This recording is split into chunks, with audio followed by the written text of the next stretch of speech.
Good evening, everyone. Thank you for attending the special public safety forum that we have.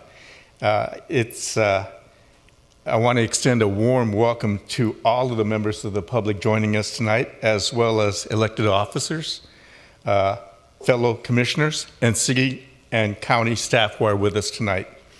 I would also like to take a moment to thank the Public Safety Commission for Cupertino.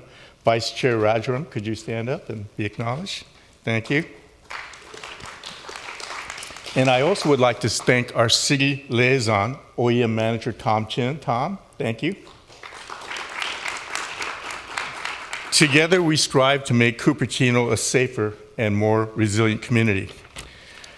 Now, it's my special pleasure to introduce our keynote speaker for this evening, Assistant Chief Brian Glass from the Santa Clara Fire Department. Prior to joining the Santa Clara County Fire Department in 2002, Chief Glass served the early part of his career with a variety of other agencies, beginning in 1995, including CAL FIRE, Pacific Grove, Salinas, and as Assistant Fire Chief, he's got lots of duties. He is responsible for managing fire prevention, operations, planning, support services, and the training divisions. Chief Glass's past assignments have included firefighter, engineer, paramedic, fire captain, EMS coordinator, battalion chief, and deputy chief of operations. He has also served on state and federal Type 1 incident management teams traveling throughout California to manage large wildland fires. Chief Glass earned his bachelor's and master's degrees, both from Cal State University at Long Beach, and he is a state-certified fire instructor, fire officer, and chief officer. Please join me in warmly welcoming Assistant Chief Brian Glass.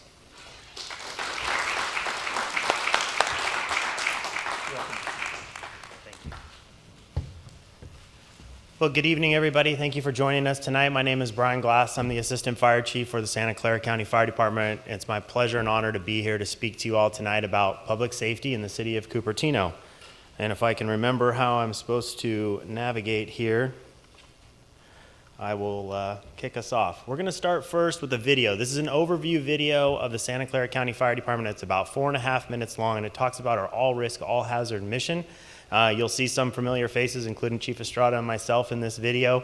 Again, this will give you a high-level overview of the services that we provide, and then I'll take you in a little bit of a deeper dive into specifically what's going on in the city of Cupertino and how your fire department is keeping you all safe. Santa Clara County Fire Department is an all-risk, all-hazard response operational capable department. And what that means is we're able to answer the call no matter what the emergency is for the community. What sets Santa Clara County Fire Department apart from other fire agencies is that we are a dependent special district. And as a dependent special district, we have a bit more agility. So we have a whole host of civilian staff that support the operational side of the district. And that enables us to move quicker, more efficiently, and ultimately be able to meet our needs in a more timely manner, and then to be able to work through the community's needs. We have a range of responsibilities that encompass not just the county itself, but also up and down the state and even beyond the state borders. As the operational area coordinator, we coordinate fire resources to help support our neighbors in their time of need. We take knowledge from our collaborative relationships with other agencies nationwide, as well as just ideas from our membership, and try to move them from conception to reality. We want to be on the forefront of any technology that allows us to do that. Because we have such a diverse area that we serve, we need to be prepared to serve all of those various communities. So the training we do cohesively brings our crews and our incident command system together so that we are at the ready and can mitigate whatever situation may be affecting our communities. County Fire covers a wide range of communities within the South Bay. We cover all the way from Los Altos Hills down to Redwood Estates and most of the communities in between. There's a lot of diversity there. There's diversity in culture, there's diversity in people, there's diversity in landscape, there's diversity in population density. And so we really have to be able to approach each one of those areas with all of those factors in mind. We are dedicated to the communities that we serve. We care very much about the people, we care about their property, and we are an all-risk organization. And we really pride ourselves on knowing our job so that we can fix people's problems. The amount of care that this department has for their people in their community, bar none the gold star standard, because everyone treats the community as if they're their own personal family member. They're just a department that cares, which is really nice to see. The Santa Clara County Fire Department is an all-risk, all-hazards fire department. And what that means is that we respond to all types of emergencies that the public may have when they activate 911. While primarily it's fires, vegetation fires, vehicle fires, structure fires, we also go to motor vehicle collisions. We go to confined space, high angle and low angle rescues, people on cliffs, people down in canyons. If you have an emergency and you activate 911, you can be assured the Santa Clara County Fire Department will respond. But primarily, we do emergency medical services response. 60% of our calls are EMS-based. When we arrive to an emergency, we have equipment that mirrors the emergency department. So even though you might see a piece of fire equipment in front of your emergency, there are medical personnel and all the medical equipment available. And so we go to work right away, wherever you are, whatever the situation is, and provide advanced life support to you. The Santa Clara County Fire Department has a Special Operations Task Force, which we're very proud of. And in the Special Operations Task Force, we have two components. We have the Hazardous Materials Response, known as HAZMAT, and we have the Urban Search and Rescue, known as USAR. Some examples of rescue for special operations would be if a construction worker falls down a manhole and gets trapped in a confined space, if a car launches off a cliff and there's no other access to them and we have to go down on high-angle rope systems. When people get stuck in these situations, we're there to come and help. The key to special operations is the personnel. They receive training and prepare weekly for an incident that may or may not come, but they know they have to be prepared in the event that it does arrive. County Fire has what we call a Type 1 hazmat team. We are one of only 2 Type 1 hazmat teams in the county. The types of incidents that would require the County Fire hazmat team to respond include any type of gas leaks that we get, anything that's unknown chemical spills, unknown odors in a house or a structure, overturned tankers that has fuel in it. Also anything that's hazmat related, which is chemical, biological, radiological, that affects the exposure to the community and to our personnel, and we're able to respond to that. In addition to our emergency response capabilities, we take great pride in our fire prevention and community education programs. These programs are crucial in preventing fires and keeping the community safe. Fire prevention really has kind of 3 main tasks or responsibilities that help the community. The first one is making sure that we review construction plans to make sure that the buildings are going to be planned and built correctly. Secondly, our field staff follow up on those plans through the construction permitting process by doing inspections. And then lastly, over the lifetime of the building or the project, we do maintenance and upkeep inspections to make sure that the activities that now occur in those buildings and projects are up to code and that we have an opportunity to really educate people about not only the building, but their activities and how it can impact their fire safety in the buildings. The goal of community education is to continually work with our communities. We use local and national data and statistics to help drive the direction of our program and to identify risks and then implement programs to help mitigate those risks. Our community outreach also includes participating in community events where we'll provide a resource table or a safety booth. And we interact quite a bit with our community members that attend special events, and we're able to provide really important safety information and then connect them with agencies and organizations within their community.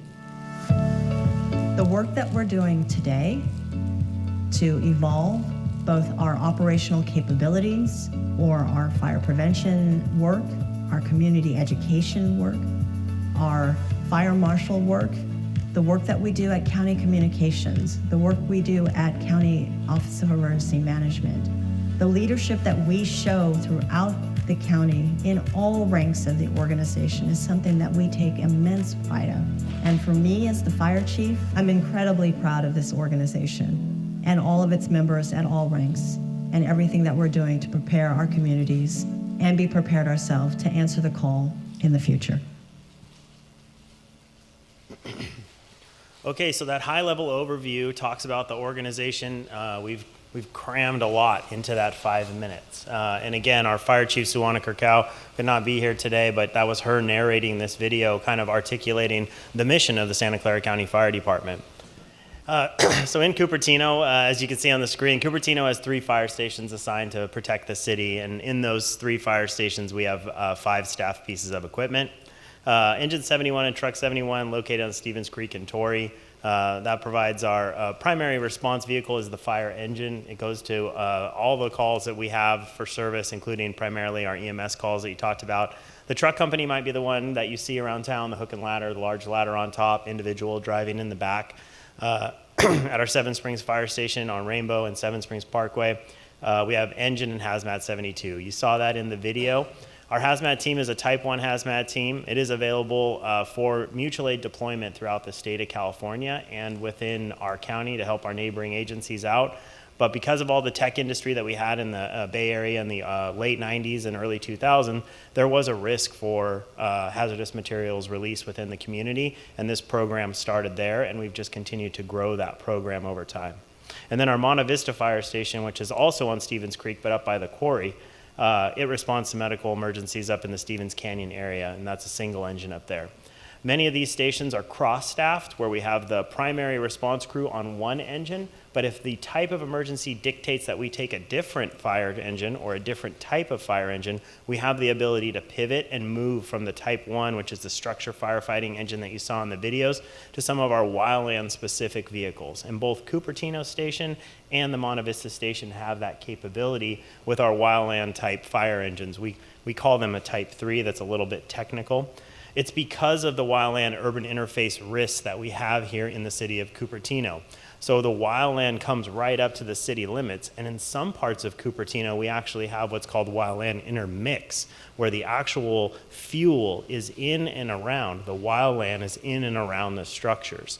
So again, this is a complex challenge in the wildfire environment for us to be able to come in there and protect the community.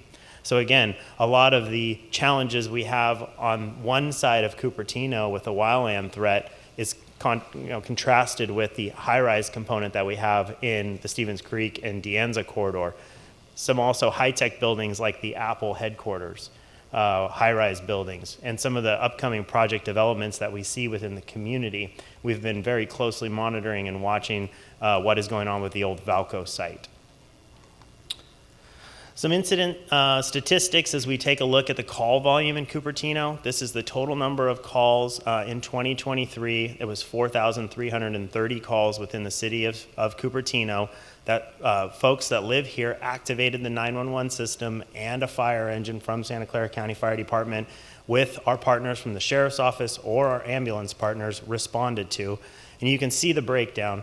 Cupertino Station, kind of in the heart of the city, is running the largest call volume. That's 2,269 calls for service. Seven Springs a little bit less at 546, but it also has a response into portions of Saratoga. And then Monta Vista Station at 1,505 calls. And again, it has response portions into the town of Los Altos, city of Los Altos, I should say.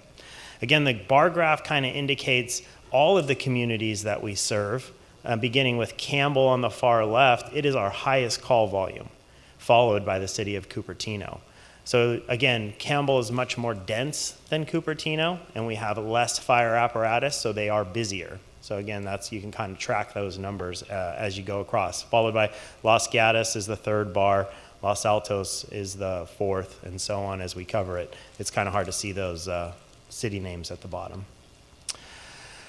We participate in California Master Mutual Aid. The station in Cupertino is home to what we call an incident support vehicle. This is a partnership that we have with the California Office of Emergency Services Fire and Rescue branch. And this vehicle we staff with 2 of our personnel, and we will deploy it throughout the state of California when they request it. And I have a brief 2-minute video. I hope we won't have any more technical glitches. I'm looking for the cursor this time. This is 2 minutes long. We'll talk about the vehicle. My name's Justin Stockman. I'm a fire captain with the Santa Clara County Fire Department. I'm here to talk today about OES 5262. OES 5262 is one of 6 identical vehicles in the entire state of California. What OES 5262 is built to do is to help support large incidents as they occur throughout the state. These OES support units are built to support certainly wildland fires, but other incidents as well. During earthquakes, mudslides, any natural disaster that happens where there's a large commitment of state resources, OES 5262 or one of its sister rigs is available to help support those operations. What it is essentially a mobile office. So you can see it's got a cab, we drive it down the road, but when we get somewhere, we're able to deploy it to provide office space for the requesting, tracking, and coordination of resources at large events. Go ahead and follow me inside and we'll take a look at what's in here and why it's so important.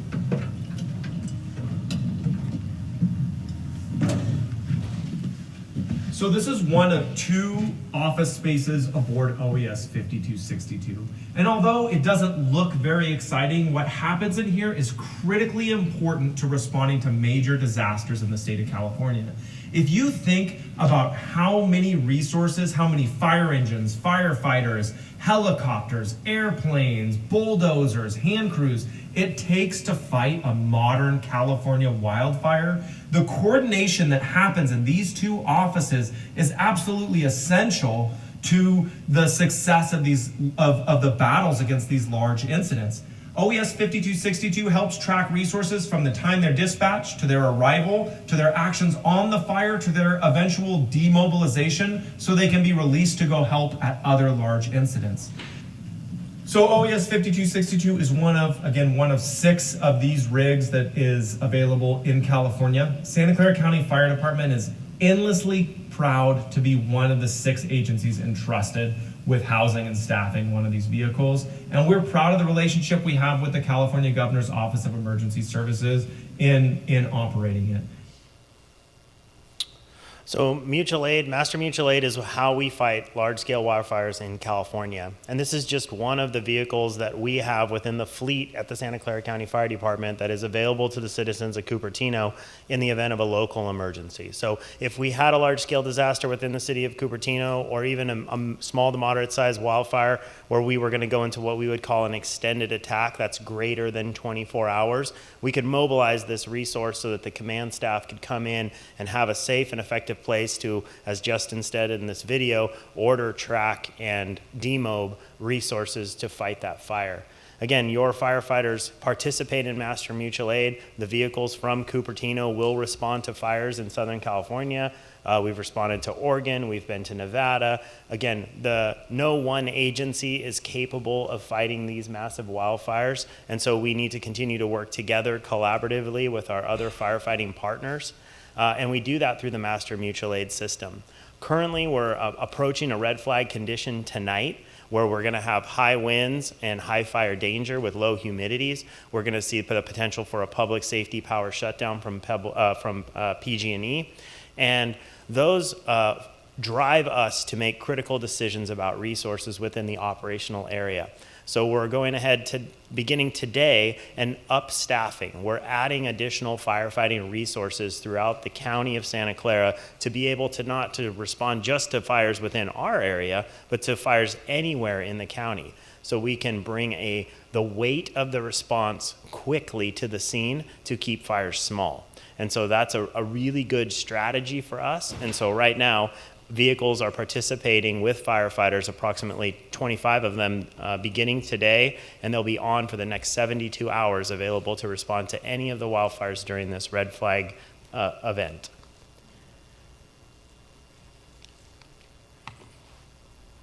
think the battery might be dead. Let's try this. There we go. So as we talk about wildfire in the city of Cupertino, there's a couple of things I want to touch on about alert and warning. And so again, Alert SCC. Can I just get a show of hands? How many people have heard of Alert SCC or are signed up for it? Wow, this is really good. So again, something that I want to talk about is it's free service. You can go to that website, just type in alertscc.org. This is the official alert and warning system throughout Santa Clara County. If you haven't signed up, I highly encourage you to sign up. I sat as a member of this public safety committee in 2017 and 2018, and we used to track those numbers of how many people we could get signed up, and I sure hope that the committee's continuing to do that because this is such an important tool for our community members. Again, this is, you can put in your phone, you can put in your email, you can put in your cell, you can get a text notification. This is the official channel in which law enforcement, the sheriff's office, in conjunction with the fire department, the Santa Clara County Fire Department, and the Office of Emergency Management within Santa Clara County, which is the office that Thomas Chin works for here in the city of Cupertino. That's how we communicate with the public if there's a large-scale wildfire, if there is an evacuation warning, if there is an evacuation order. And again, there are messages that get pushed out to that to give you instructions on what you need to do in the event of a large-scale disaster. The next is protect.genesis.com. This was a big push that we did. And this was unfortunate, they changed names in the middle of the outreach that we were doing to the community. It was formerly known as Zone Haven. It is now known as Genesis. But this is an accurate tool that helps law enforcement and fire come together to identify where wildfires are going to be going and how we get notifications to targeted groups using that Alert SCC system. So this is a platform where you can go and gain situational awareness of the events occurring around your community or your home and then receive information. We've used this not only for wildfire, but in the winter storms, we had a lot of road closures. We had a lot of power lines down. This was a way for us to communicate to residents that certain areas of roads were blocked or closed and that they should use alternate routes. So again, some super useful tools for the community. That's protect.genesis.com and Alert SCC. If you have not signed up for those, I highly encourage you to take a look at those when you get some free time. All right, this is another small lot of text on a slide, so I'm just going to run through it really quick. This is some of the accomplishments your fire department has taken on in the 2023-2024. Our pre-fire management and wildfire resilience program. It's on the forefront of all of our minds, including ours. We have a Vasona hand crew, and the Vasona is the location where they're based. They're based out of Vasona County Park in Los Gatos, but they are available to all of the service area that Santa Clara County Fire Department provides. This is a 10-member crew with additional 2 people in the leadership positions that go out and do evacuation route hardening. So if you live on a major thoroughfare and there's wildland growing right up to it, you may see our crews out there. We work collaboratively with the city and their public works department to identify these critical routes of travel and then reduce the fuel loading or the amount of fuel that comes down to the road to make sure that that escape route is clear if you get that evacuation warning or order. We also do strategic infrastructure breaks. So if we know that there's a cell tower, or we know there's a pump station, or we know there's some piece of critical infrastructure, we can go in and remove that wildfire fuel from that critical infrastructure and protecting it.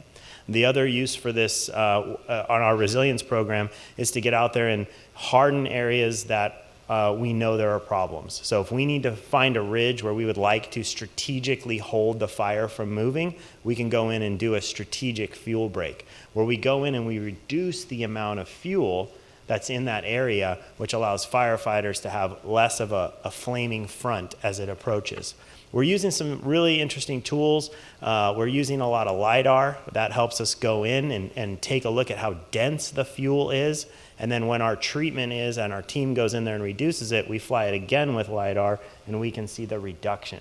So a lot of technology being used. We're in the early stages of developing our UAS or drone program where we can fly this LiDAR-based system over the top of these fuel projects and beginning to map that.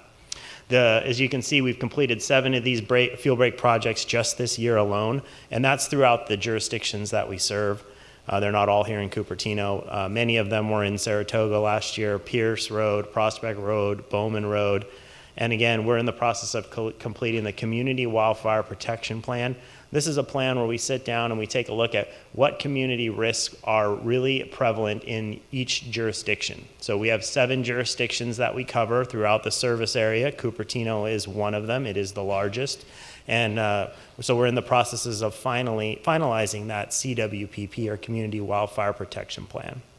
We've done some restructuring. We've added some additional leadership components. You'll see there's a second acting assistant fire chief that's working on some of the day-to-day operations, while we have another assistant chief looking at the long-term strategic planning of the organization, preparing for growth and development in the future. We've combined our public information office with our community education and risk reduction services to unify our messaging, which is where some of these videos are coming from. And then again, we've just transitioned in September of 2023, so we just passed our 1-year mark with a new computer-aided dispatch system, which is using real-time automated vehicle locating to dispatch the closest resource to your emergency. So if you pick up 911 and you call and you put in your address, or your phone picks up your address, it automatically uses the computer to figure out what is the closest resource in order to provide you the very best response time to your emergency.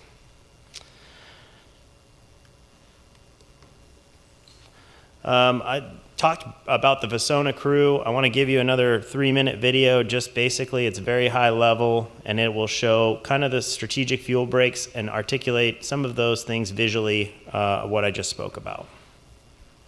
This program can have the one preventative missing key that can hopefully stop these large catastrophic wildfires in our area. The Vasona Fuels Crew started as a directive from our board of directors to take a look at wildfire risk throughout Santa Clara County, but specifically within the Central Fire Protection District. And then we were graciously awarded a grant from the state of California into the West Valley cities, specifically with our partners here in the town of Los Gatos. A lot of that money was allocated to the development and growth and the formation of the Vasona Fuels Crew hand crew. That fuels crew goes out and does mitigation efforts to modify fuel and reduce fuel loading within the community. We're going back out to Phillips today. We're just going to cover the whole section all at one time. Given the state of all of the forests, the only way to really get ahead of it is through some mechanical material removal. We're focused on communities that have high and very high fire hazard severity zones. So we'll work with the city planners and town managers. Sometimes they have projects in mind already that they want to do. And we'll have a program meeting based on those requests and then start to calendar those projects. And then we go out and start doing the work. This is a relatively new program at this point, so we're doing a lot of first entries in areas that maybe haven't had any maintenance done in 10 plus years, or it's the very first time that they're getting work done on them. So this area was identified as a strategic protective fuel break. Charcoal Road has a access fire road that runs through the middle. We then took that road and extended 100 feet off each side of the road to thin out the vegetation and the timber in the forest for a little healthier forest and for something that has a better chance of being a fire break in the event of a large incident. This offers us the ability to use those breaks to either stop fire or control the fire's growth or spread. And so the value of the Vasona Fuels Crew is, a lot of it is preventative. There is a response component as well, where they come in and actually will assist with firefighting efforts and what we call mop-up, or that's controlling the smokes and the hot spots after the main body of the fire has gone through. So within the planning for the Fuels Crew projects in future years, we're getting the preventative maintenance in there. So we're going to be revisiting a lot of these projects every 3 or 5 years as they regrow, and having a central crew to kind of do the work in various areas. It helps to ensure that that maintenance happens, as opposed to just kind of getting pushed off to the side. Wildfire mitigation efforts on public right-of-way is where the Vasona Crew is primarily focused. We do have a lot of locations where public right-of-way abuts private property. And then I'm thinking that this is going to be our end state is right about here. That way we stay off of their private property. The wildfire doesn't recognize those boundaries. It doesn't recognize a public right-of-way versus a private property. So we're really doing a lot of campaign to do outreach to our private property owners that might have wildfire risks on their property using our wildfire specialists and our fire prevention program. And what we tell them is, if you have property, keep up on your property. Keep any of your weeds mowed down. You may have to do it a couple times a year because they continue to grow. Keep your trees trimmed up so that way it lessens the ability for a ground fire, surface fire, to turn into a crown fire in the trees. The common misconception that we see is the fact that people believe that it can't happen to them.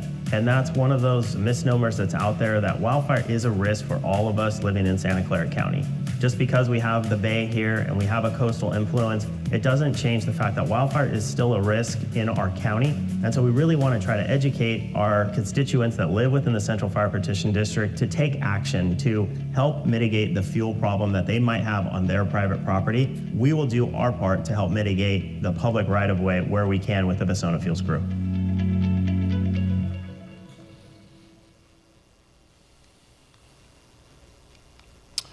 Okay, so that, again, high-level overview of the Vasona fire crew. Tonight, the Vasona fire crew is staffed and available due to the red flag condition. Again, it's an available resource for emergency response. We've got the 12 fuel crew members.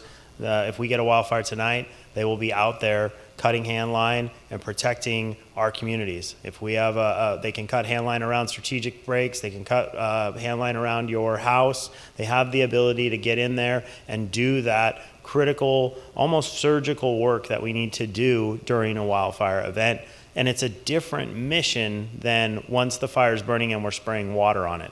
That's a direct attack. Their mission is to steer the fire away from problem areas like our homes. So there we go. All right, capital improvements. Again, capital improvements are a challenge for any agency. One thing I do want to point out is we recently took delivery of 3 of the new Type 1 engine companies. These are the ones in the top right corner of the slide. These are the ones you typically receive, probably responding throughout the community, and they are our basis for service, if you will. Each unit carries about 500 gallons of water. They have hose and 3 firefighters. They have the ability to do your structure fire, your car fire, your motor vehicle accident, your wildfire response, and emergency medical services delivery. Each and every one of these units that you see has a licensed paramedic for the state of California, certified in this county to treat you for the same critical care you would receive in an emergency room, but in your home, right? We have the first 30 minutes of the hospital delivered to your door. In Cupertino, typically it is in less than 6 minutes, 90% of the time.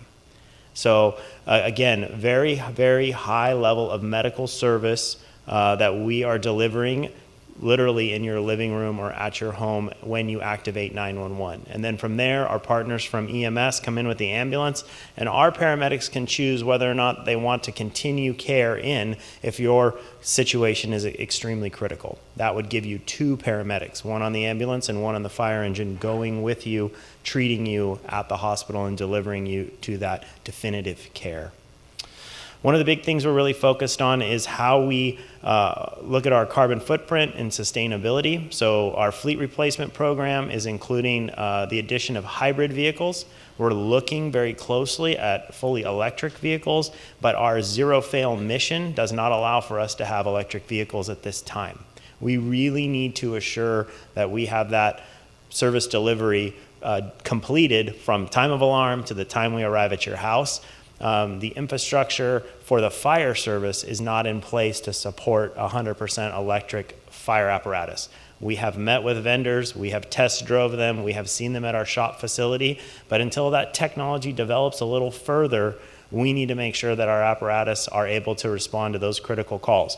Where we can green the fleet we are. And you can see we've replaced 7 hybrid F-150 trucks where we may need them to continue to respond to calls. These are our safety officers, our fire captains, our command staff vehicles, where we have the ability to have a little bit more time. And then, of course, our fire prevention division, Chief Estrada is here representing that. This evening, we're putting them into some of the hybrid vehicles that we have available as well for their day-to-day mission when they're out on job sites or inspecting buildings. We've purchased, and again, just for the public's knowledge, the cost of a fire engine nowadays is roughly $1 million. $1 million for one of these fire engines that you see in that top right photo. And from the time we say we would like to buy one, it takes about 3 years to deliver it.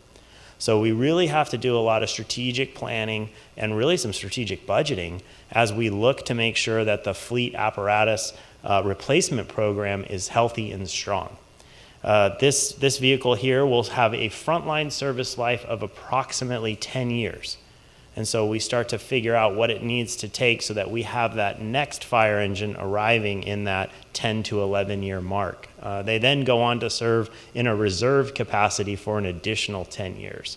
So there's about a 20-year lifespan of each of these vehicles, and then at that point they're surplused or donated to community colleges where we have fire technology programs. These fire engines go on to teach young firefighters how to become professional firefighters.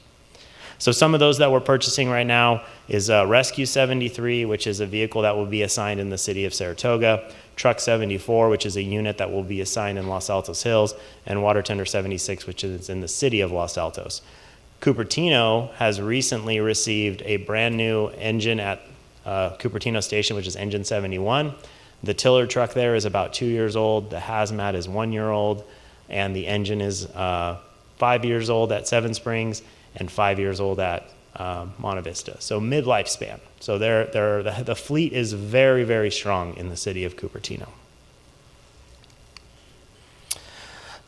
We recently moved our administrative headquarters, so any of you that have had the pleasure to visit us at our old headquarters in Los Gatos, that was at 14700 Winchester Boulevard. We had been there since the late, mid-80s.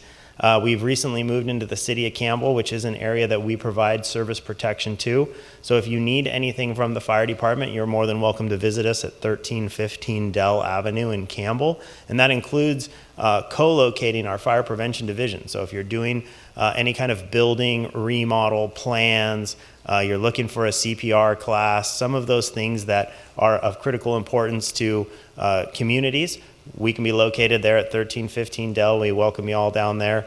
All of our administrative functions are here. And just a slight reminder that we're a fire district. So we are pretty much completely self-reliant. Our patch says Santa Clara County Fire. We are a dependent special district under the County Board of Supervisors, but we have all of our own functionality, much the way the city does. We recently replaced a fire station in the town of, it's actually unincorporated Santa Clara County off of Highway 17 in the Redwood Estates. This building will serve for more than 40 years to protect the mountain communities. And this was a $12 million project that took about 2.5 years. It was delayed due to COVID. And our goals, we continue to strengthen our city and town partnerships by doing outreach like this, and we love being here in the city of Cupertino and providing service to the community, working very closely with our partners at the Sheriff's Office, tremendous partners and allies. We're continuing to develop our high quality, accessible education programs. We're doing a lot of stuff through video. We have we just hosted a CERT class at headquarters the other day. It's good to see you us out in the community, but also you coming to see us. We're happy to teach that. We continue providing efficient Santa Clara County operational area coordination, and this is moving of firefighting resources around the county to protect not just one community, but all of the communities collaboratively together through our mutual aid program. We're beginning to do a replacement project for a fire station in the city of Los Gatos, and we're going to be looking at our former headquarters site for what options we have available for the district. There are several suggestions that are on the table, but we'll be conducting a feasibility study on that. And we're really struggling with finding land in our service area to train our firefighters. And so that's another very high priority for the district. Land is a premium, as everybody knows, and we need some space for our training. So we're working very diligently on that into the future. And with that, I'll conclude my presentation and turn it back over to Mr. Tata. Okay. Thank you, sir. Thank you very much, Deputy Chief Glass. That was really informative and enlightening presentation. This takes us to the next section. It's one of the highlights of the year for us, the fireside chat segment without the fireplace. The fireside chat will be moderated by Cupertino's own emergency manager, Tom Chin, and we will hear from Deputy Chief Estrada from the Santa Clara County Fire Department, and from the Santa Clara County Sheriff's Office, we'll hear from Captain Valenzuela and Lieutenant Jones. Could you join us up on stage?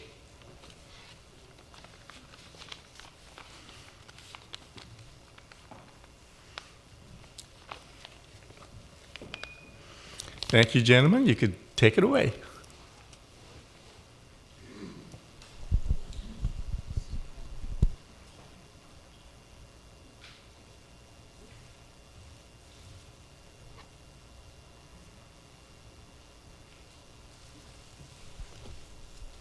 Good evening, everyone. Once again, my name is Tom Chin. I'm the emergency manager here at the City of Cupertino, and I'm pleased to be joined here by our public safety leaders. We've heard from Assistant Chief Brian Glass, Deputy Chief Hector Estrada, Captain Neil Valenzuela, and Lieutenant Jeremy Jones tonight. Since we heard already from the fire department, we're going to start with the Sheriff's Office, and our first speaker, I'll introduce Captain Valenzuela. Captain Neil Valenzuela began his career with the Santa Clara County Sheriff's Office in 2001 and has over 20 years of law enforcement experience. Throughout his career, he has worked in various assignments, including patrol, where he worked for the cities of Cupertino, Saratoga, and Los Altos Hills. He later worked as a detective investigating missing persons and child abuse. He returned to the West Valley Division, where he investigated high-tech crimes, identity theft, burglary, and fraud. Upon his promotion to sergeant, Valenzuela transferred to the investigator for the county counsel's office, investigating incidents of high liability throughout the county of Santa Clara. On his promotion to lieutenant, he was the assistant division commander for the West Valley Patrol, along with Captain, now Under Sheriff Ken Binder. Valenzuela was then transferred to head the Internal Affairs Unit from 2015 to 2019. And in 2019, he returned as the Assistant Division Commander for West Valley, along with then Captain and now Assistant Sheriff Rich Urena. In 2022, he was promoted to Captain and assigned at Stanford University. And now Captain Valenzuela has been the West Valley Patrol Division Commander since 2023. The captain is a U.S. Army veteran with an honorable discharge and holds a Bachelor of Science degree in Social and Criminal Justice and an Associate in Arts and Administration of Justice. Please welcome Captain Neil Valenzuela. Good evening, everyone. Can you hear me? All right. Second with me here is Lieutenant Jeremy Jones. He's currently the Assistant Division Commander for the West Valley Patrol, bringing over 14 years of diverse law enforcement experience. And since joining in 2010, he has held several critical roles, including Watch Commander, Field Training Officer, and K-9 Handler. He has a proven track record in leadership, having supervised various teams and divisions, including Court Security, South County Patrol. Lieutenant Jones holds a master's degree in organizational leadership from California Coast University and a bachelor's degree in criminal justice from the University of Texas at El Paso.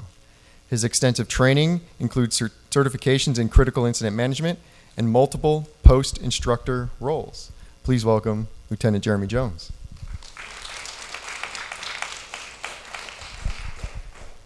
Now, as a brief introduction to the Sheriff's Office, the Santa Clara County Sheriff's Office is responsible for providing law enforcement services to cities like Cupertino that contract with the Sheriff's Office for public safety services.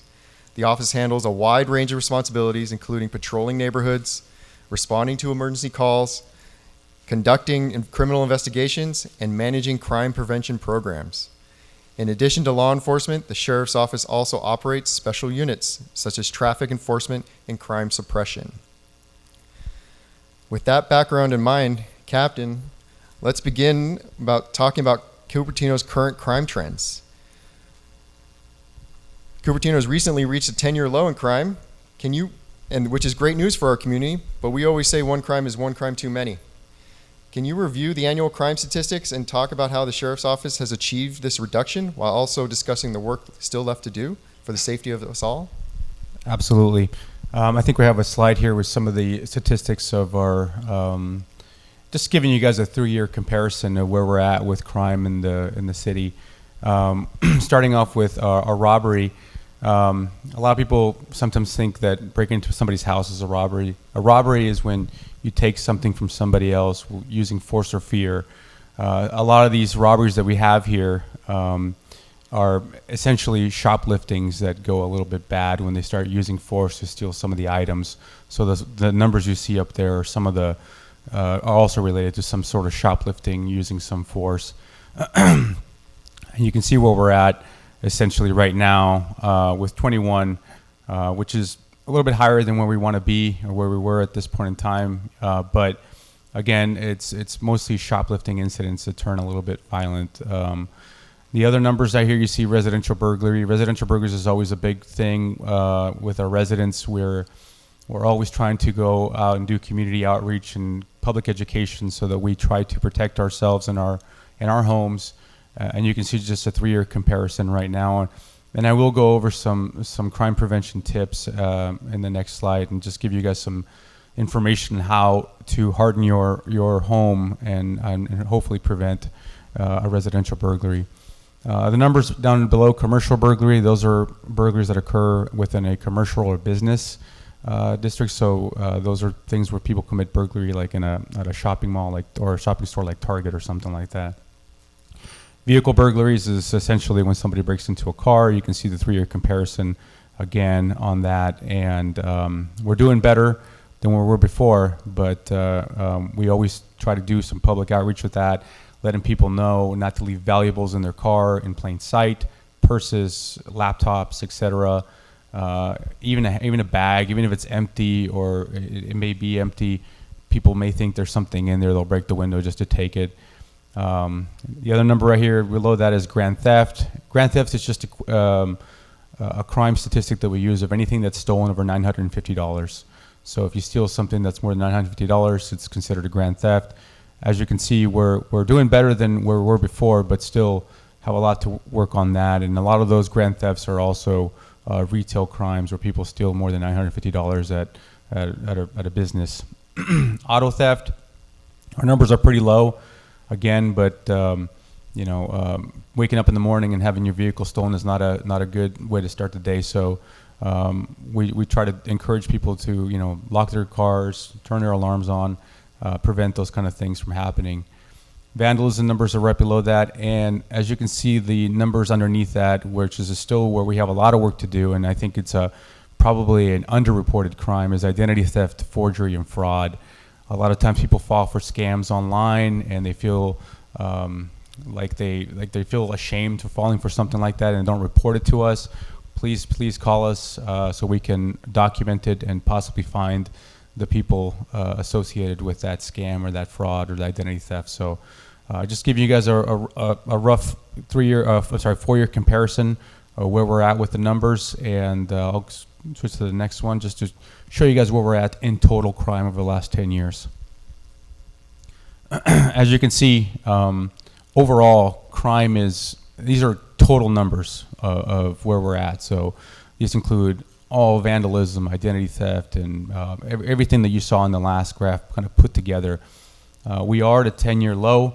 However, if your car gets stolen or your car gets broken into, or your home gets broken into, people think that crime is out of control or rampant. Even though we are low, we are still trying to prevent any of those numbers from going up.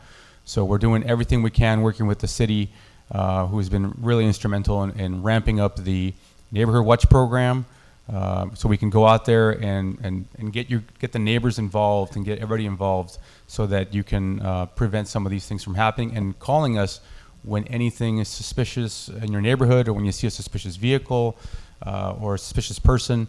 Call us so that we can investigate it and see if there's anything nefarious with that. So we'll hold questions till the end here. I'm sorry, but we'll continue with the conversation and just allow for that. You mentioned residential burglaries are some of the more concerning moments of in our community. What are some of the most effective measures residents can take to secure their homes and prevent those break-ins?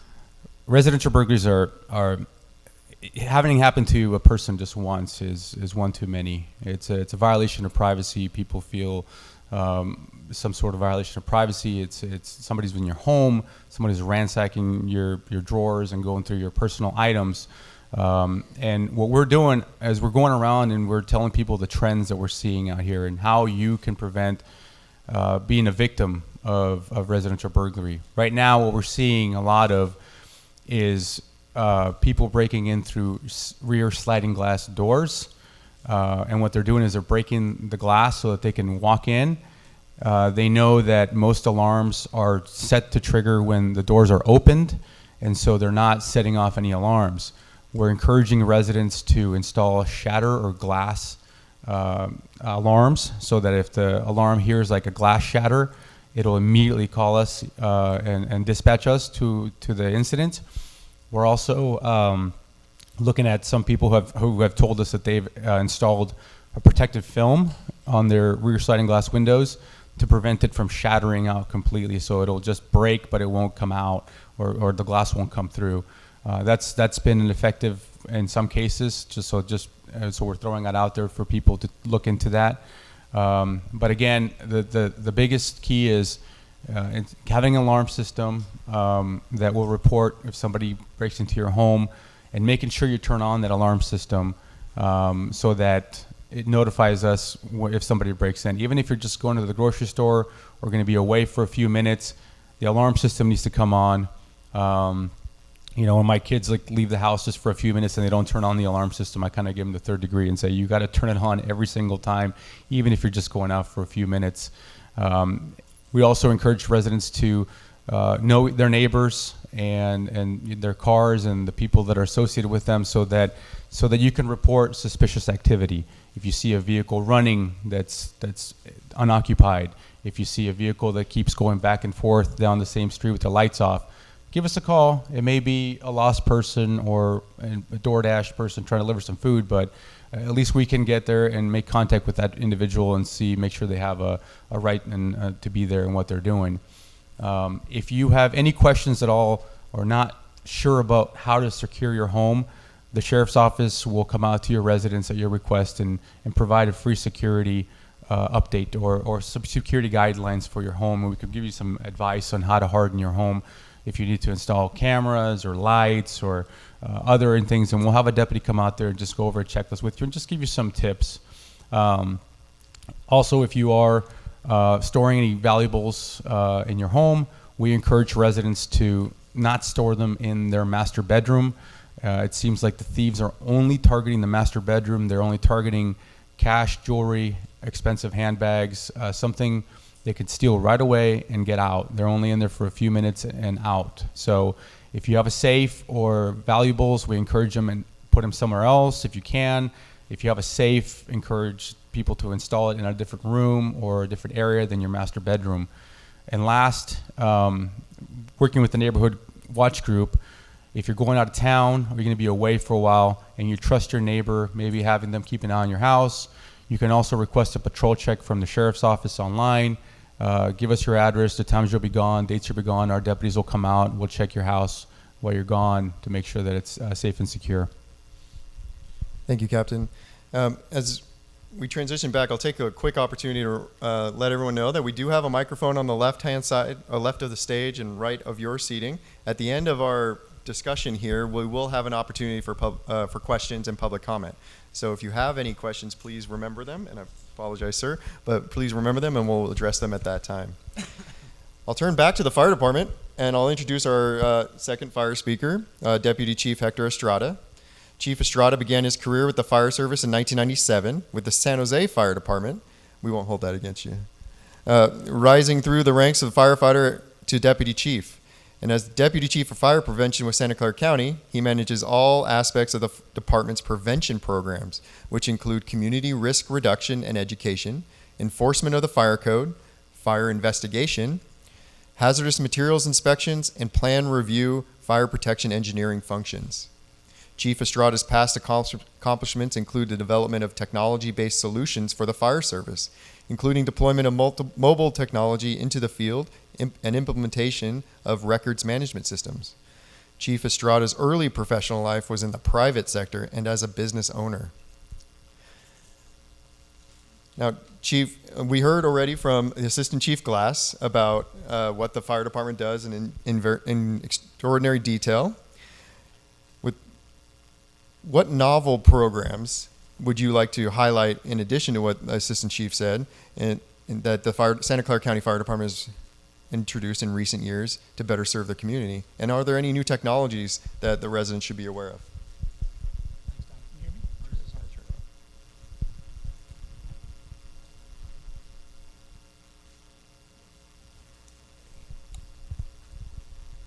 Hello?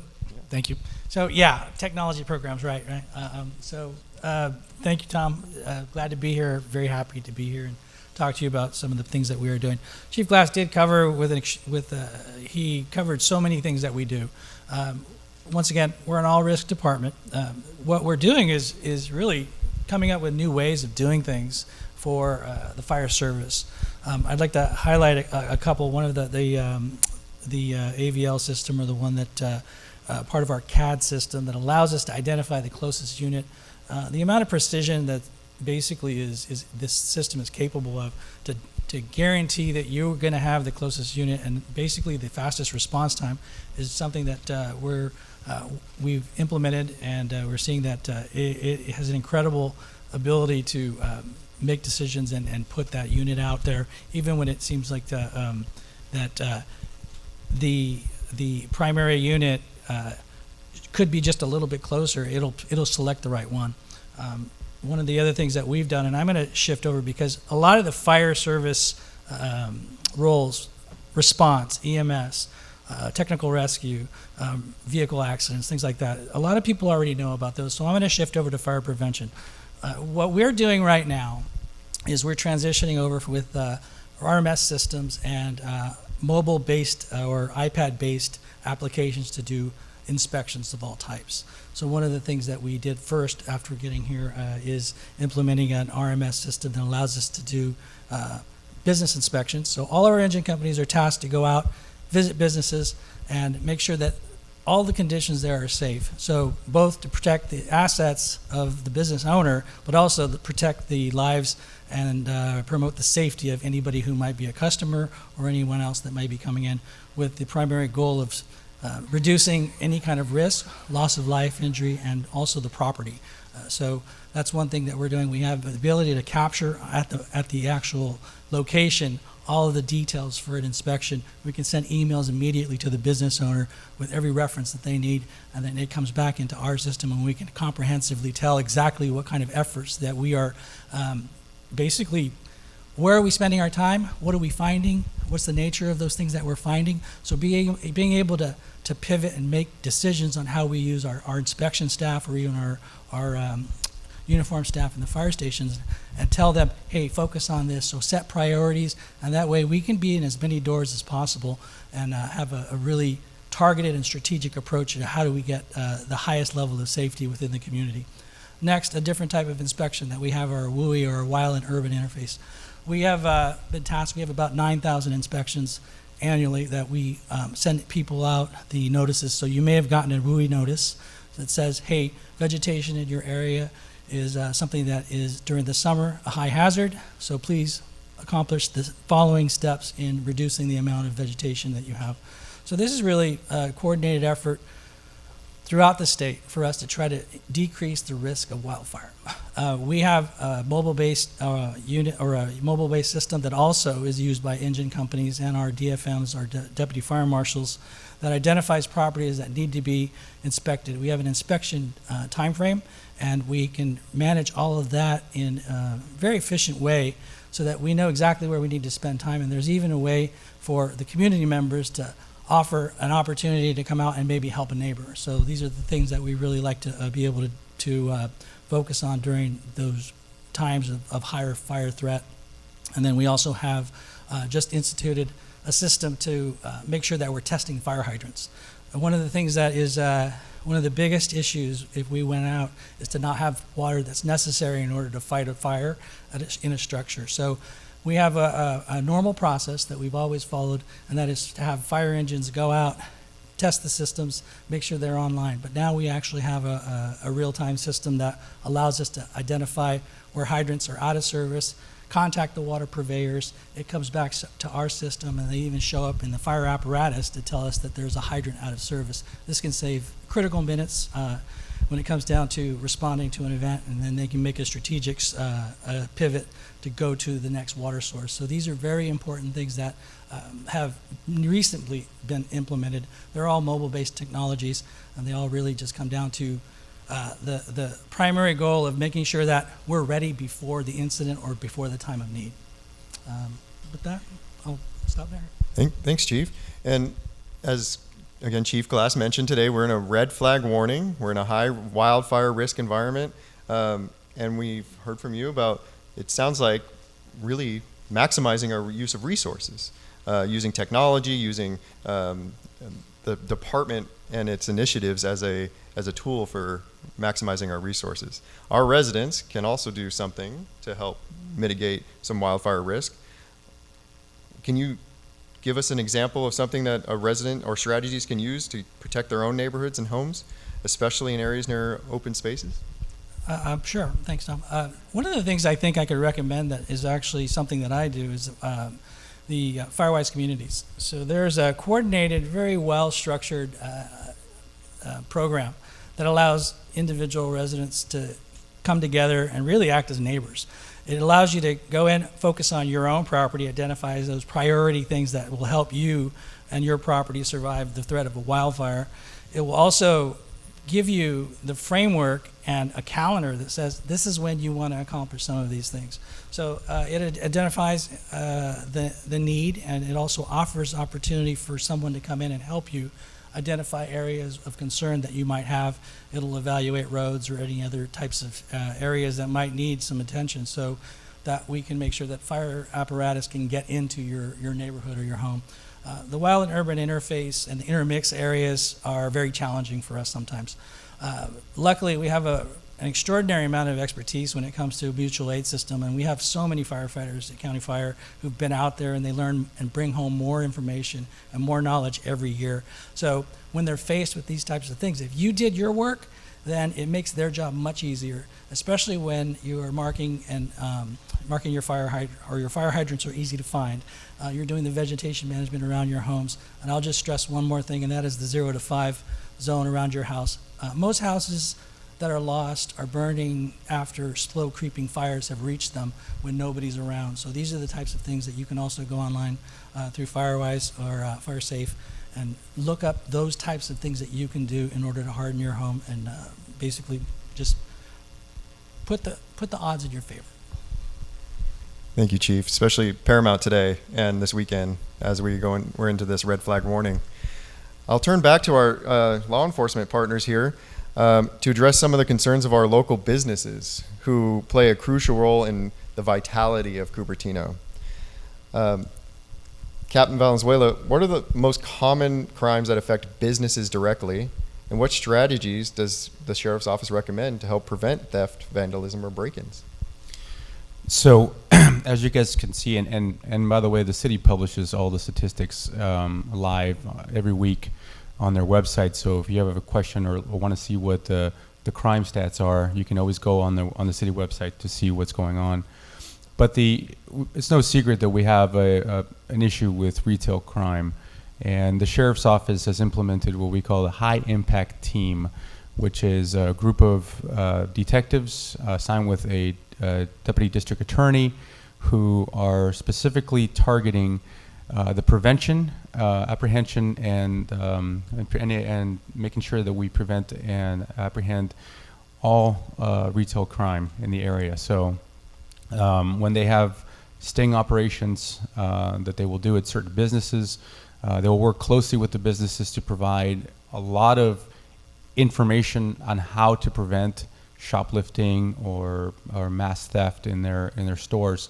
If anybody has a business in Cupertino and wants to be in contact with our high impact team, I can give you my contact information. I will put you in touch with them, and they can provide a lot of information, a lot of resources for you to prevent any kind of theft from your business. So they're constantly around Cupertino. We have a lot of businesses in Cupertino, and they're constantly around arresting and apprehending shoplifters and people who are stealing from here, and essentially saying this is not a place to be doing that kind of stuff. So, thanks, Cap, and really appreciate the added resource that the Sheriff's Office provides to the city at really no direct cost to our city. It's part of the organizational support that the Sheriff's Office gives Cupertino and all unincorporated areas and served cities.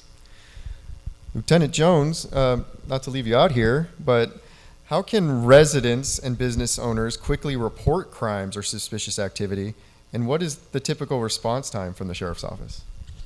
That's a great question. So building our partnerships with not only our community members but our business owners is vital for us.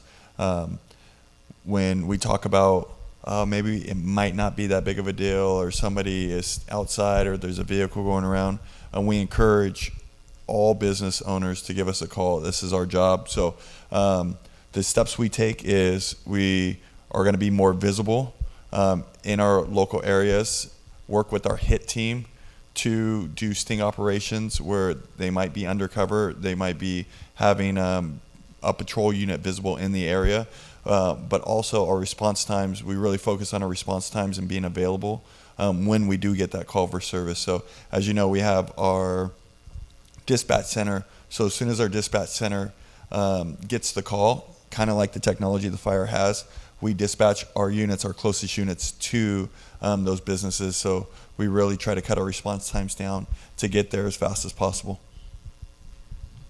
And sometimes we hear about people waiting on the line and calling 911 for a while. Are there any specific strategies you can provide us, or explain how that happens, and what the technology does for that? So with our new CAD system, it's automated. So we use the technology, and now when the call comes in, they're able to process the calls a lot faster to get it over to our units that are out in the streets, and especially with our technology in the cars as well. They're able to pull up and get a lot of the details from the dispatch there simultaneously. So we're all working a lot faster. There's not as many steps to go. And another detail too that we tell a lot of our residents when we go and do community watch meetings is to put our number in your phone. So if you are out of town, or if it's late at night and say you're on vacation, call our non-emergency number and it'll go over. Because if you are out of town and your business is being burglarized at that time, calling 911 from Hawaii while you're enjoying vacation, it's going to send you to Hawaii PD 911, and then by the time it gets routed over. So that's why we give out the 2300 number, or the 299-2311 number, and you can just have that in your phone, and you can call immediately and say, hey, I'm out of town, this is the business, and it routes us a lot faster to get there. So that's another technique that we use to try to cut our response times down too. Can I add to that? Just additionally, a lot of people have cell phones, and if you live by a freeway 280 and you live nearby there, your phone may hit the nearest cell tower and route you to CHP, because it might think that you might be on the freeway and requesting assistance from the California Highway Patrol. So again, unless you have a landline, it's going to go straight to our county communications. But if you dial 911 from your cell phone, odds are you might get the California Highway Patrol if you live near a freeway. So try to call the non-emergency line so you're not being routed through the state emergency line first. Additionally, if you can't call 911, you can always text 911 in Santa Clara County only. If you text 911, a dispatcher will come on and ask where your emergency is and ask where you what you need. Yeah, I'll give actually a shout out to Deputy Chief Hector Estrada, who last year at this Public Safety Forum introduced in detail how the text to 911 system works, and showed you a few, if you were here last year, and you can view online the video from the forum. You can see what some of the images look like when you get a text message back. And sorry, one last question really quick is the non-emergency line number is? It's 408. So if you want to grab it out, if not, we can post it somewhere on the city website. But 408-299-2311.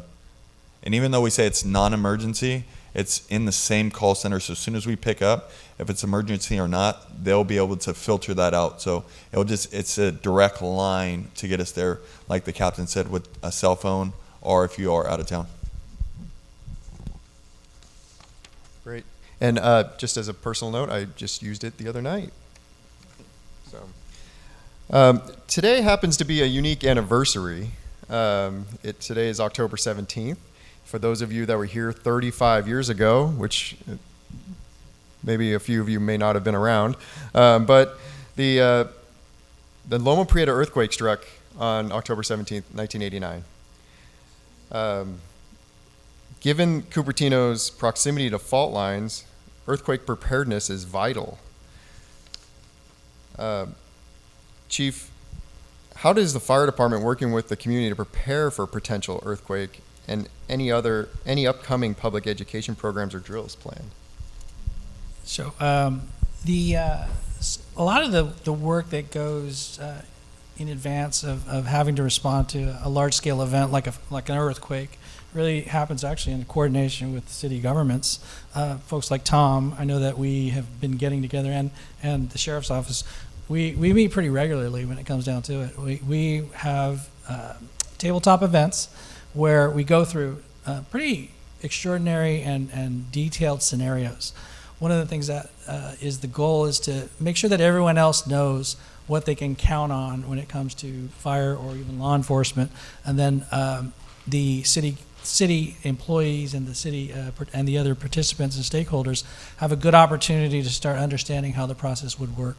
That would include activation of any types of communications that would go out to the public, informing them. You might see Alert SEC being a resource for that, or even I would say even Genesis for any kind of evacuations if there was a resulting leak or spill or hazardous situation. So quite honestly, what it is an opportunity for us to meet, to fully understand what resources are available to us, and to take those things and kind of switch them. One of the things that we do is it's the diversity of the response type and the diversity of the environment to apply it pretty much anywhere and everywhere that it's necessary. So for us, we definitely meet. We just finished an event with the school districts that we had one probably about 6 months before for the city, and that was coordinated through a vendor actually, and that was a pretty well-developed and extensive prep plan. So what we do effectively is we come together, we share information, we work through and tabletop, and I think there are also other events and opportunities to do actual drills, so those also happen as well. Do you have anything to add? I'll just add that we continue to support Cupertino and their EOC activations as necessary, and again at the county level we participate. So not only is your fire department and sheriff offices represented at the city level, you have a direct line into the county's EOC, which is typically how those resources post-disaster, like an earthquake, trickle down to support the city. Is the county orders them and passes them down through the city. So it's really a collaborative partnership between all of the agencies. And then on the emergency recall side, we have the ability to recall additional firefighters and staff, additional apparatus to provide protection to the city during those large-scale disasters like an earthquake. Yeah, thank you, Chief. And we've talked about mutual aid. We talked about the layers. County Fire acts as the regional coordinator for mutual aid. There's many layers to both public safety agencies, including the Sheriff's Office on the law enforcement side and the fire department on the fire response side. There's also layers of emergency management that I lead here in the city of Cupertino, and we participate with the county all the way up to the state and federal government, federal being FEMA as the comparative analogy there. So we are going to transition here quickly to the public question period. So again, there's a microphone at the left-hand side from us, from the stage, right side for you guys. And if anyone has any questions, you can feel free to line up there. It looks like we have at least one, so I'll let you make your way there. I'd like to thank each of you for, let's just say, everything that you are doing to help keep us safe. And that's not only to you, but collectively to all of your colleagues. And I'd also like to, I'm pleasantly surprised and to notice that, for example, our crime rate is so low and the rates continue to drop. And it's also very pleasing to know that we're not in the news because of a lot of crime over here. How do you attribute the low crime rate, especially considering that I know that there are not a lot of sheriff officers who are in the area? So Cupertino and Saratoga and Los Altos Hills are a contract for the sheriff's office. So even though the sheriff's office, or you may have heard that we may have staffing problems, the contract is not affected at all because that's a mandatory for us to fill those spots. So you're always going to see a high number of deputies assigned to the West Valley Patrol because of the contract levels that we have to maintain. A couple of things. A couple of years ago, we had a huge spike in residential burglaries. And what we found, or what we were trying to do, is working with the cities and really bringing a neighborhood watch program to each of the cities that put a lot of responsibility, not necessarily responsibility, but a lot of onus on the residents and kind of maintaining and helping each other out, because we cannot be everywhere in the city all at once. We have to respond to calls for service. We're pretty busy going from call to call sometimes.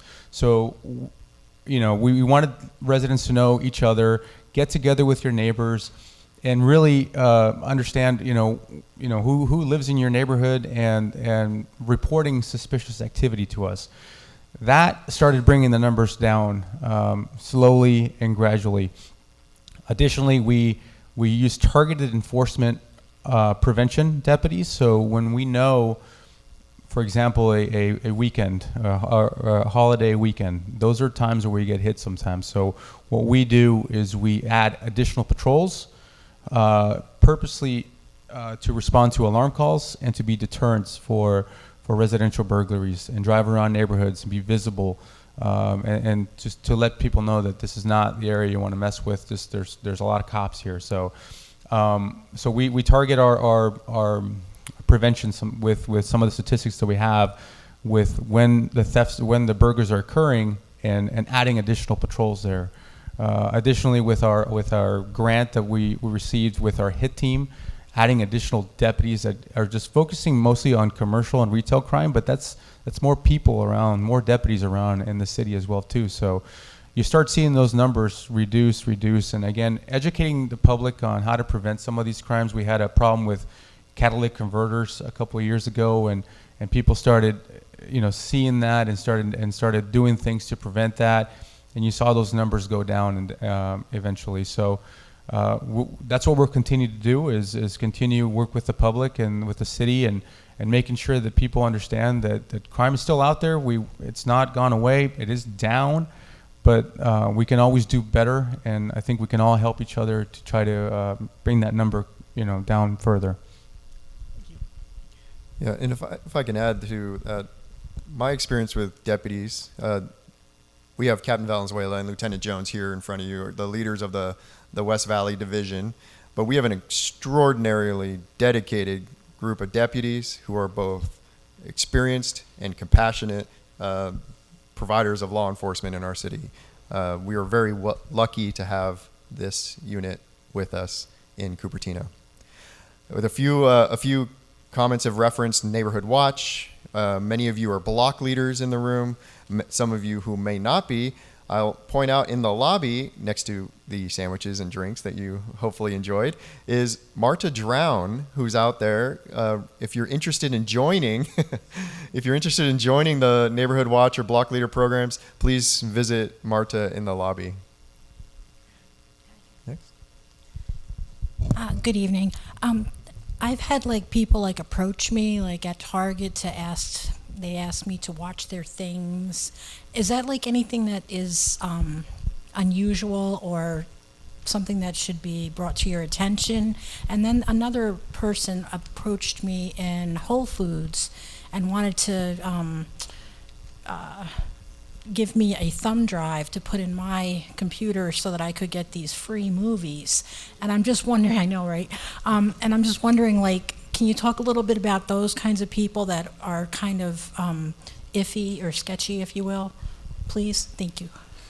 Thanks for bringing that up, because as soon as we talked about cybersecurity, I heard a big gasp in the room. These are the kind of calls and the relationships where Tom just talked about, where our deputies are dedicated. So if you ever have that feeling where maybe I should call the police or it's kind of questionable, call us. That's our job. We want to come out there, because somebody might just innocently say, hey, can you watch my my belongings, or I might need some help. That's what we're here for, to help those people. But on the contrary to that, they might not be, so then we can be there as well. So no call is a bad call for us. We'll go out there and figure it out. Now for the cybersecurity, as you saw, that was one of Cupertino's highest crime stats of identity theft, forgery, fraud, and that's not just here in Cupertino, that's nationwide and actually countrywide with cybersecurity. So I would always suggest, if you don't know somebody and they're asking to access your electronic devices, be remotely, online, over the phone. I'm sure everybody in here has got a text message from Bank of America saying that you got to pay so much, right? Don't do it, right? Especially don't do it. And free movies, if something's free and it sounds too good, it's probably is too good. So just call us out and do those things. But that just touches on another thing. Cybersecurity, if something sounds too good, hang up and try to call back. A lot of those times there's spoof numbers, so you can't call them back. And if that's the case, right, call the sheriff's office. One of our deputies will actually try to contact them and get a number to say, hey, they are verified. And that's why the town also does a good job of door-to-door solicitors, where they have to get a permit, to where they can't go up there and basically get people in fraud. So us working together with the town and the community members with things like that is ways we can safeguard and protect our community members. Thanks, Lieutenant. That brings up a common question that I hear directly is, and maybe just a quick nod or shake of the head from the two sides here, neither department, the sheriff's office or the fire department, will ask for money over the phone. Right. Yeah. So that we don't charge any fees, and we certainly don't collect any fees over the phone. There's definitely pathways that are more official, where you'll actually be in contact with an individual uniformed to take any fees. So another question? Before I ask my question, I really want to thank all of you for the presentation, and also it's very refreshing to know the technological updates that are being done in your respective divisions. It's really, really assuring to know that our city is going to be safe. Coming back to the question, this was on a slide with the Sheriff's Department where we were talking of the different kinds of thefts and burglaries. How is residential burglary different from robbery? And statistically, why is that on the rise?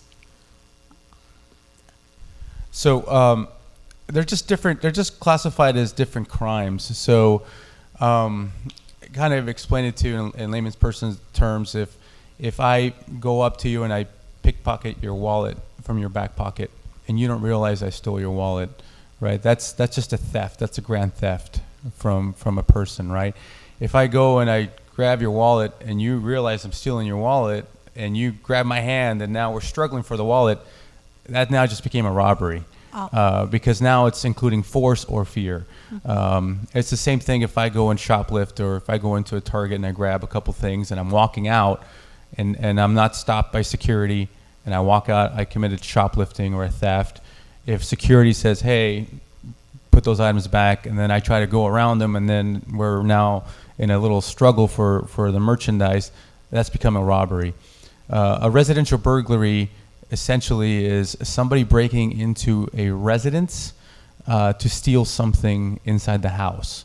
And that's a completely separate crime. What we found, and especially from people that we've interviewed and we arrested, burglars don't want anybody to be home. They want the house to be empty. A lot of times they'll knock on the doors, they'll knock on windows. They'll want to see if anybody's home before they break into the home. So if you are home and you just don't want to talk to the person, make yourself known that you are there. Say you're not interested in whatever they're trying to sell or whatever ruse they're trying to say with why they're there, and call us immediately so that we can go out there and make contact with that person. But make yourself known so that they can go away. And like I said, they don't want anybody home. They just want to get in, grab some stuff, and get out. They don't want an altercation. They don't want the danger of possibly being hurt.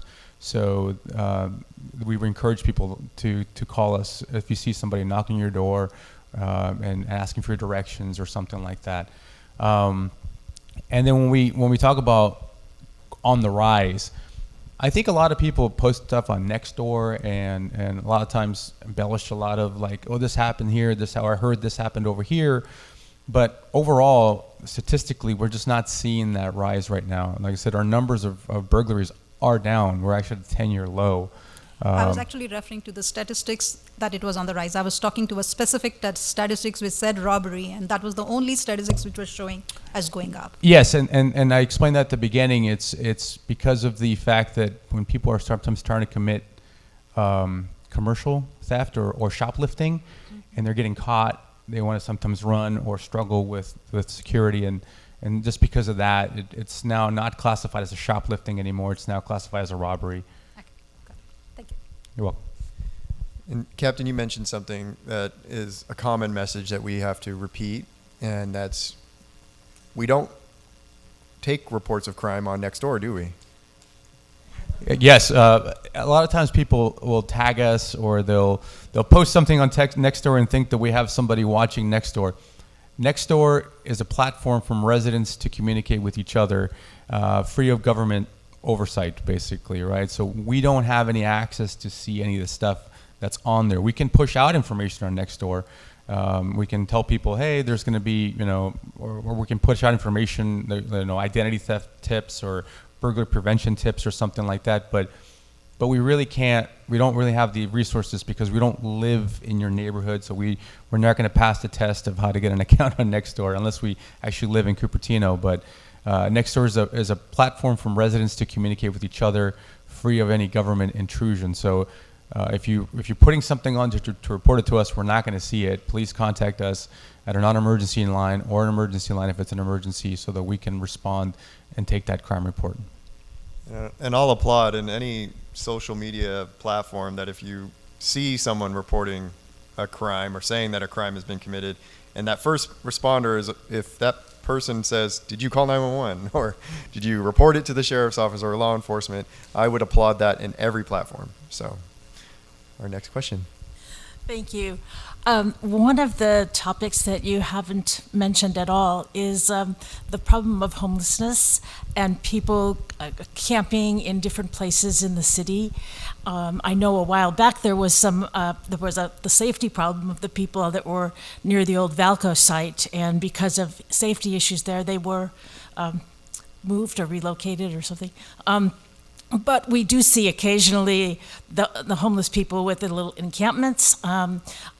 Sometimes it's not on city or county property, it's on highway property, so it belongs to the state.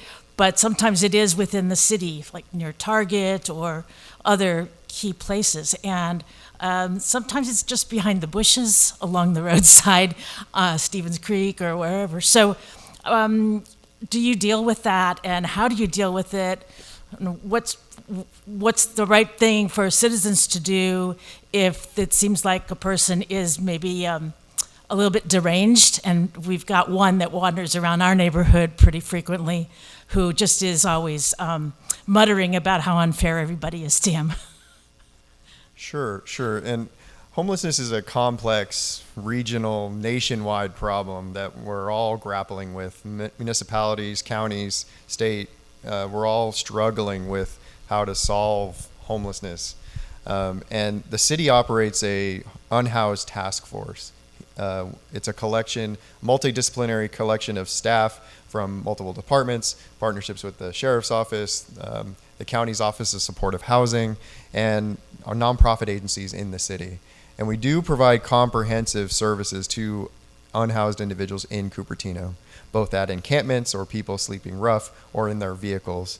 We do try to reach out to them as often as possible to help them into services, but it's an often difficult relationship to build over time. So my recommendation to every resident is to let the city know that you see someone who needs help on the street through Cupertino 311. That's either on the app. You can go to any of the App Store or Play Store and download the app and report it, or online at cupertino.org/311. From there, the city will track and monitor the situation and provide you some feedback, and then we can get that process going with the city. It is not a fast solution in any way, but we are dealing with people, and that's the first and foremost concern of the city. If you do see some criminal activity, truly criminal activity, I know that the sheriff's office, they're already nodding their head. Call the sheriff's office. Let them know. Forgive me for speaking for you a little bit, but we won't arrest people or detain people or cite people for crimes that they don't see. So I don't know if you have anything else to add on the criminal part. Yeah, and like the city said, it's a complex issue of unhoused. But if there is some criminal or mental health component to it, do call us. We go out and we offer resources, and then we do communicate back with the cities to get that process started. So our plan and the city's plan, the main goal for us is to find a solution for permanent housing for the unhoused. So we do go out there and try to offer resources from the sheriff's office coupled with the town. So if you do have issues where somebody does look like they're in need, use the 311 app or call our non-emergency line, and we will go out there and offer resources if possible. I would say that one of the benefits of the services that we provide to the city is we have a 7-day-a-week psychiatric emergency response team stationed here at Cupertino. So that is 2 licensed clinicians that are certified for mental health and other diagnoses, and they can actually, talk to the individual. They're the professionals, and so we have 2 clinicians with us that are assigned to us so that we can use them in any of these issues. When we have somebody that may be having a mental health incident, we can ask them to assist us, and if the person needs medical aid, they can handle that. Okay, thank you. That's very good to know. This particular person that I've seen makes me feel very unsafe, and so I want to cross the street and be on the other side and that kind of thing. But sometimes people want to approach you because they have some gripe or whatever. So it's good to know that you have people with that kind of training on the staff that could potentially go out and talk to these folks. I know a lot of them don't want shelter or don't want help because they don't think they need it. But it's good to know that you have some resources to help them. Thank you. Thank you. And I think we'll make this our last question from the community at this point. Yeah, I have a question about if you have any recommendation if you're trying to sell something through Craigslist and trying to be safe. Do you recommend we go make the transaction at sheriff's parking lot or something? Is that recommended? Yes, absolutely. You got to be careful when you do any kind of transactions, especially online. There's a lot of scams and a lot of issues that could come with that. So we recommend meeting in a public place if possible. Maybe someplace where you may think there might be cameras, like the inside, of a Target at the Starbucks, at the inside Target, or inside of a Starbucks, or someplace where you think there might be cameras around. Someplace where you feel safe, public. I think and anybody who's actually involved in a transaction can respect that. I know I've sold stuff on Craigslist and bought things from people, and it's always been in a public place and someplace where we both feel comfortable in the transaction. Thank you. All right. Well, thank you, Lieutenant Jones, Captain Valenzuela, Deputy Chief Estrada, and Assistant Chief Glass. Thank you for being here tonight. I'd like to offer you one last comment to the community in Cupertino. How can the city and residents better prepare for emergencies and reduce crime? Maybe Chief Glass. Yeah, thank you very much for the opportunity to be here tonight. Just the mere fact that you're engaged in public safety and you care about your community, that's the first step. So spread the message when you go back to your neighborhoods. Talk with your neighbors. Tell them about the Public Safety Forum. Tell them about the good work that you heard being done here tonight by the fire department, by the city, and by the sheriff's office. It's a collaborative effort, and we're all in this together. We all want to make the community safe, and we can't do it without your help. So really appreciate your time. Thank you very much for having us. And Chief Estrada. I think I'll just stick to a fire prevention component. Go online for the risk of wildfire. Take a look at our website. See what resources we have and see what will work for you. And I would encourage you to talk to your neighbors if you do have a situation where collecting as a fire safe community would be beneficial to you. I'm in one. It's a great way to make significant improvements and really just feel safer. So I'd say that would be it. Thank you, Chief. Captain? First of all, thank you for being here. Getting involved with your community if you can. I know we're all very busy. If you can be a neighborhood block leader, that's great. If you don't have the time for something like that, contact the city and see if maybe there is already an established neighborhood watch group that you can join. And we just found statistically, neighborhoods that are more involved with each other and know each other, crime is almost zero in that area. So the better you get involved with your community and the people around you, the better we can protect ourselves. Thank you very much. Thank you, Captain. Lieutenant Jones. And just to wrap it up, what everybody up here has said, team. I come from a sports background, and the city of Cupertino and the sheriff's office, the firefighters, and as well as our city, we are a team. And if you spell out team, together everyone achieves more. So let's just really, really strengthen our team bonding between all of our public safety people and our community members, and just make this an enjoyable place to work. It's one of the most enjoyable places I've worked, and it really shows on the product that our frontline staff has given, as well as the appreciation from our community members. So thank you for that. Thank you, Lieutenant Jones. And I will end this fireside chat segment with a thank you to you all for attending, for sticking it out with us for a couple of hours on a Thursday evening. Thank you for being interested in public safety in Cupertino. Thank you for being a volunteer as a block leader, as a neighborhood watch captain, as a citizen corps, or either CERT, Medical Reserve Corps, or amateur radio volunteers. Thank you for being involved in public safety in Cupertino. I'll thank our panelists, Chief Glass, Chief Estrada, Captain Valenzuela, Lieutenant Jones. Thank you for your partnerships as we help protect the city as an organization and the city as a community. And at this point, thank you all again for joining us. I'll turn it back to Chair Bobby Toda to wrap us up with. Are we going to take public comment? Okay. At this time, I'd like to open up the floor for public comment for items that weren't on the agenda today. So if you have a public comment to make, you can come up to the microphone, and please keep it under 3 minutes if you can. Go ahead. Yes? Hello, neighbors. My name is Mina. I just want to share some information regarding the public safety. So recently, all over the Bay Area, maybe you noticed there's a blue sign that says yes on 36 for public safety. So I am the designer of the yard sign. So I just come here to share information. If you want that sign planted in your front yard, please contact me, or I have some in my car. Yeah, that's the information I want to share. And this Yes 36 will reform the Prop 47 passed 10 years ago about the 950 threshold on the theft. So that a lot of people do that multiple times.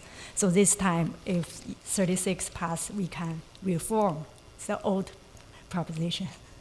Thank you. Anybody else that has a public comment? Then I would like to close the section on public comment. As we come to the close of this evening, I'd like to extend my sincere thanks on behalf of the Public Safety Commission to all of the members of the public that have attended tonight for your time, your questions, and your commitment for the safety of our community.